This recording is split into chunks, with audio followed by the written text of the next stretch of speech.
Welcome to the newest episode of Beyond the Fame with Jason Fraley. I'm your host, Jason Fraley, picking the brains of the top filmmakers, musicians, and artists of our time. Boy George and Culture Club are ready to dazzle Wolf Trap in Vienna, Virginia this Thursday night. I spoke to Boy George about what to expect from the show and about the band's career, from Do You Really Want to Hurt Me to Karma Chameleon. Hi, Jason. Hey, Boy George. Thanks so much for joining us on WTOP in Washington, D.C. You're welcome.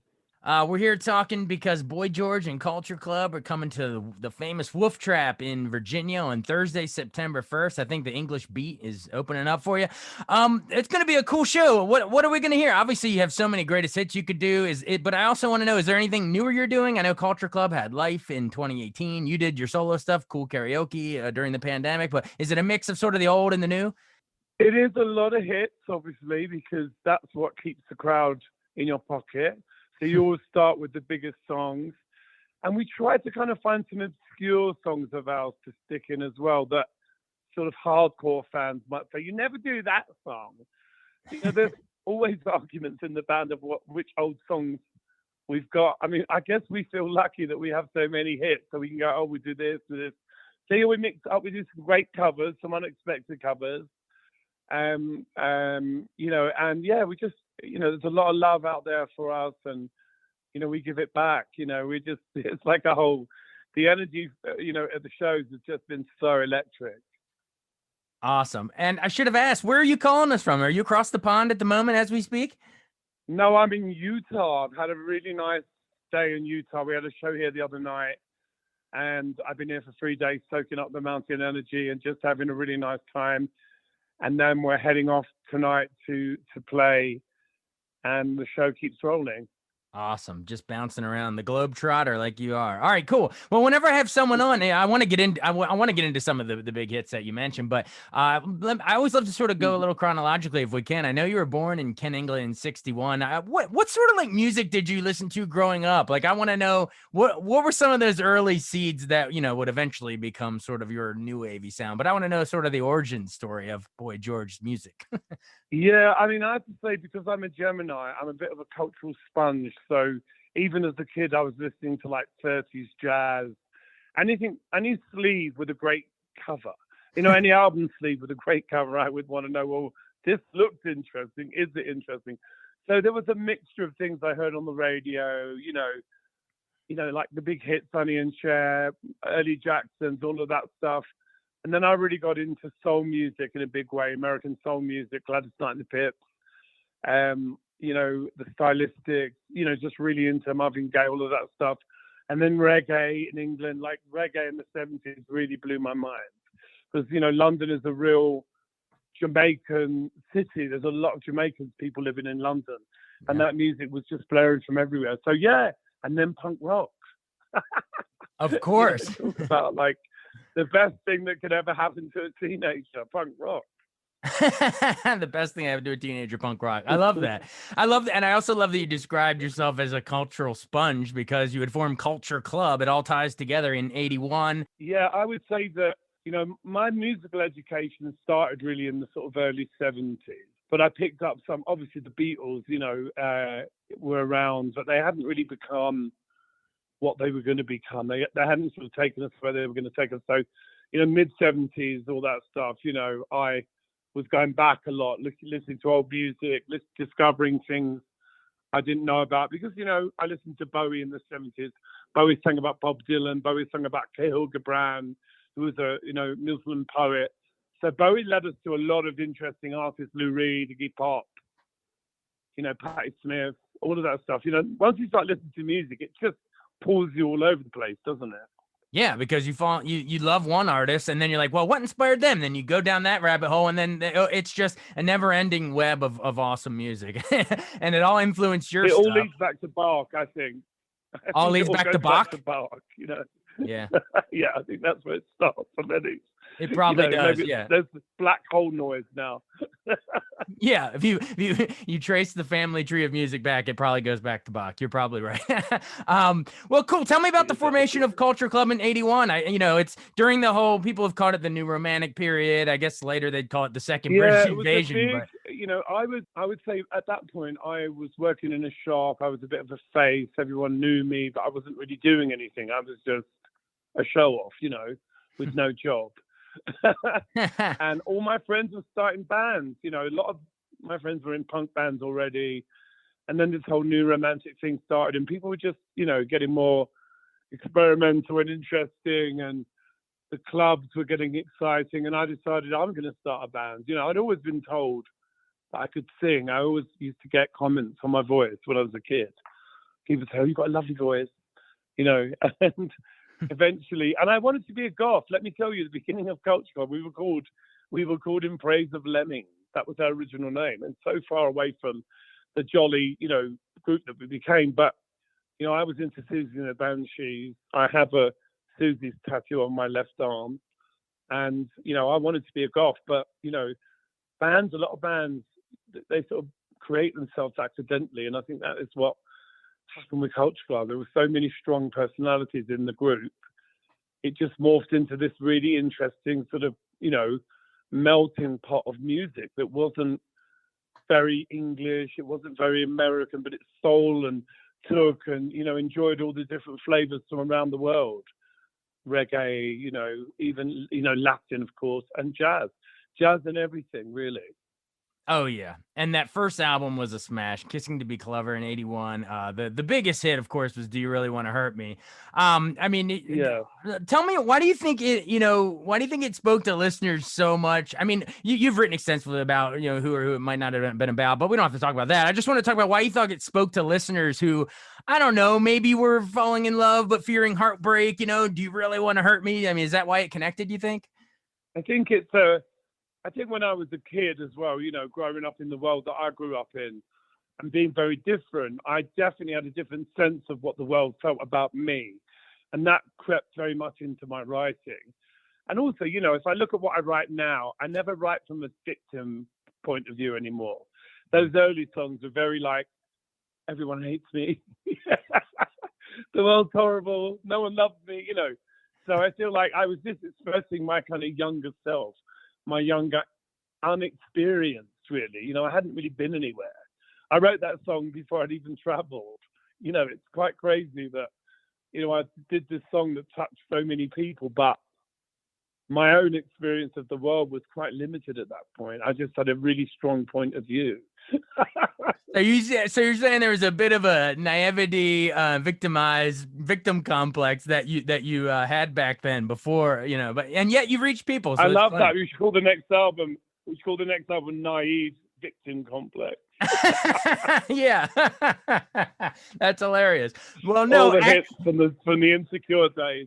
That's what it should have been. That's great. No, but it was huge. And, and I'll Tumble For You was on there too. That was so playful. And Time, Clock of the Heart. So many. It added all up. You won the Grammy for Best New Artist. That was a huge deal. And it was that track. Well, you just listed the first 4 songs of our set. You just literally listed I'll Tumble For You, It's a Miracle, Move Away. We do a great cover of that Bread song, Everything I Own, which I had a big hit with as a solo artist. So it's just sing along, don't stop singing more.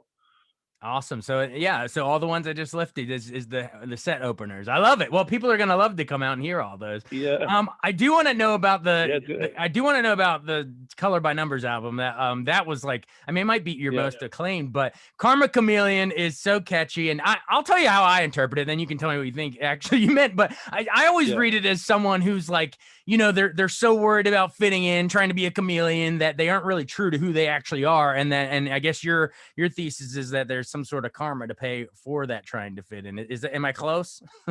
Oh, very close. And it's kind of not just about, because when you write about other people, especially if you write about someone in an accusatory way, you did this to me, you remember that you're only talking about your own experience at that moment. And so you'll only ever see it from your side. But I think once you've made a song, it almost becomes the property of the listener, and they're allowed to kind of, as we all do, this suits my relationship, that's what he does to me, that's what she does to me. It's that stuff that is the common interest that we have with other people, because love is complex. It really, really is.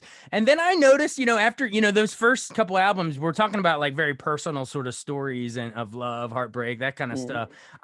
Then as the albums go on, you become a bit more of like a global topics. Like, the third album, you had the war song, and that, man, I'm telling you Yeah. that line, war is stupid, people are stupid. I mean, that's still relevant today. Russia, Ukraine. I mean, say no more. But I mean, yeah, I mean, talk about sort of how you think you were sort of evolving to tackle more global themes and stuff like that. Well, that song has come out of the mothballs because that song just, we got so much criticism for that song and we took it to heart. So that song was buried for years. And then I was somewhere and I heard a DJ playing some crazy 12-inch bootleg of the war song. And I heard that riff, dun, dun, dun, dun, dun, dun, and I was like, we should do this because it's kind of, it's gone past its kind of shame stage. What'd you say, shame stage? Yeah, it's the kind of song that Bob Dylan, it would curdle Bob Dylan's morning milk, wouldn't it? We're like, oh my God, can we get deeper here? But, it has that kind of beautiful innocence about it. And I feel like I've made up for it lyrically more recently. I think my lyrics have got a bit more kind of, simple in some ways and more complex, really. I love it. I love it. Well, if that one was sort of, more of a global idea like war, I also wanted to ask you about, I guess around the same time, and maybe even that same year that song came out, you did the Band-Aid thing with Do They Know It's Christmas, raising money for famine in Ethiopia. Yeah. I think you're the second voice on the track, right? After Paul Young and before George Michael. I think you're second, right? Was it challenging to drop in on something like that and collaborate with so many, Bono and all? It's got to be a challenge. Maybe everyone feels the same though. Isn't that the funny thing? Because, I think even as an artist, you meet other artists and, you think you get a kind of interest, you think, oh, I understood what they're about, but you very rarely, I think even people well, it's hard to understand. So the kind of relationship between the artist and the person is always an interesting one. I think that's what people fall in love with.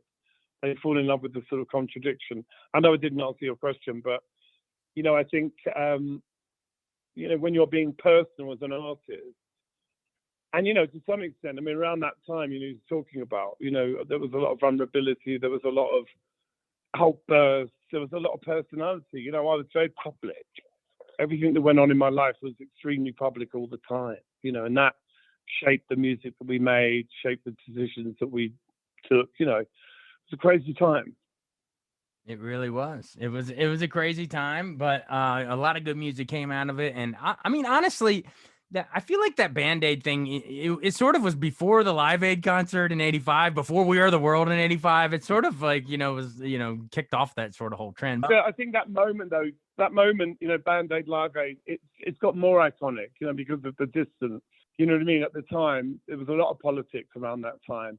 I don't think anyone realized how massive it was until we lost Freddie Mercury and Bowie and all of that.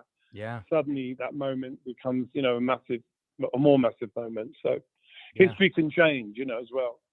Oh, absolutely. You mentioned Bowie. Speaking of and earlier you mentioned when you were, a kid, you were just interested in like, oh, if that album sleeve is interesting, it looks good. Let's see if it sounds good.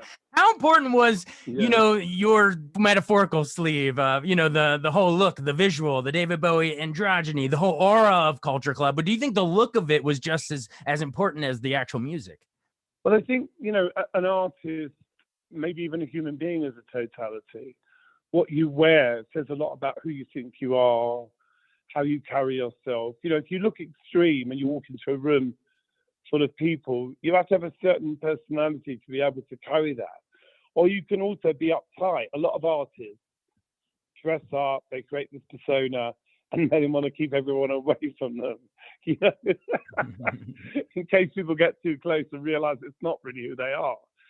And, for me, I've had so many very public experiences that I kind of feel that I'm comfortable with who Boy George is, because obviously Boy George is me. I'm not like talking about him like he's the third person, but the way people treat me when I'm in my finery, is very different. And so that's going to alter the way that I behave as well. Yeah. Well, it's been fun following. But I'm lovely. Oh yeah, for sure. And I'm always lovely, always lovely. tons of fans through it all, through the ups and downs, all well documented. Don't need to even go into all of it on here, but you know what I mean? Your fans stick with you and are excited to see you at Wolf Trap. Thanks for doing this sort of abbreviated deep dive on some of those tracks. I mean, we didn't even get to Move Away and I Just Want to Be Loved. I mean, talk about your reggae influences on that one. But yeah, I mean, there's so many songs. You can hear them all at Wolf Trap in Virginia. I guess before, sort of in closing, like what would you, years, decades after you and I are both gone, and maybe someone digs this out of a fossil and listens to this interview, what would you want the lasting legacy of not only Boy George and Culture Club, but just that whole new romantic period too, like your whole new wave sound? What will be the legacy when music history is written? I don't really think of I'm quite eclectic. I mean, in the last year, I put out 38 tracks. I must have released more tracks than any other artist, surely. I don't know, I haven't checked it, but I'm on this kind of mission to just put music out with no promotion, just let people find it. Because some of my favorite music I found through friends in their bedroom. Someone would be at a party, they'd play me some track. And I find that about music all different types of ways. Do you know what I mean? So for me, I just because I realize now that everything already exists. Every guitar twang is the cousin of another guitar twang. Every drum has been played and, every note has been sung. So you're really just doing it from your perspective. And that's where the magic is, I think. The magic is in the person that does it. And what they're wearing, I think, is part of that. What they're wearing, what their politics are, what they eat. So much of it is important because it creates the character that you're putting out there.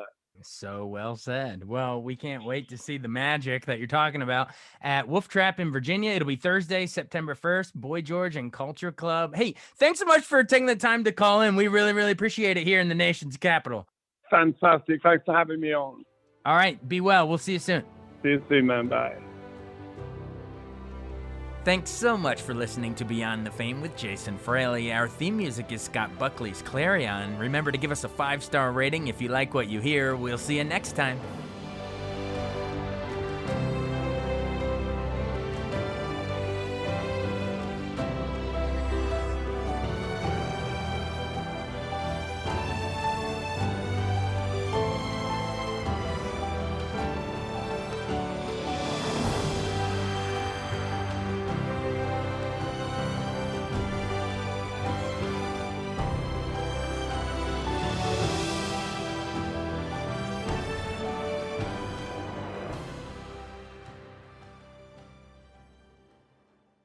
I wanted to take a second to tell you about an app I really enjoy. Living in the DC area is great, and Podcast DC gathers all of the local shows that I like all in one local app. Health, sports, local news, politics, and so much more. Podcast DC is the new local app with hundreds of DC area podcasts to choose from. I can earn exciting rewards just for listening and share the podcasts I love instantly. Available in the App Store or in Google Play, listen local with Podcast DC.